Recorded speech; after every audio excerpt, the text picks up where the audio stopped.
Good evening students. जो मेरी last video थी उसमें हमने देखा था इन्वायरमेंटल स्टडीज़ जो सब्जेक्ट है उसके चैप्टर्स के बारे में कि कौन कौन से चैप्टर्स आते हैं और कितने मार्क्स का आता है कौन सा चैप्टर। तो आज हम देखेंगे ईवीएस के पेडागोगी के बारे में कि इसमें कौन कौन से चैप्टर्स आते हैं और कौन से चैप्टर में से कितने क्वेश्चंस आते हैं। तो जो हमारा पेडागोगी सब्जेक्ट है इन्वायरमेंटल स्टडी एंड पेडागोगी, तो मैं उसके आज चैप्टर्स बताऊंगी कि पेडागोगी सब्जेक्ट में से कौन कौन से चैप्टर्स आते हैं।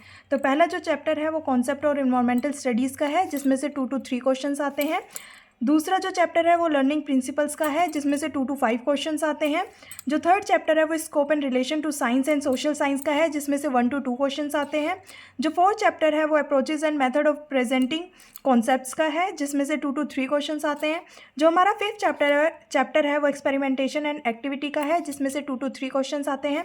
जो हमारा सिक्स चैप्टर है वो कॉन्टिन्यूस एंड कॉम्प्रिहेंसिव इवोल्यूशन का है, जिसे हम CCE भी बोलते हैं, उसमें से 2 to 5 क्वेश्चंस आते हैं। जो सेवन चैप्टर है हमारा वो डिस्कशन का है, जिसमें से फर्स्ट टू 2 क्वेश्चंस आते हैं।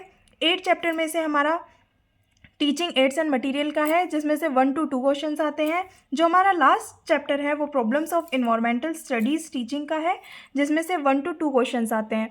जिसको अपनी सीटेट की प्रिपरेशन करनी है वो हमारे चैनल के साथ जुड़ा रहे starting to end. Radhe Radhe.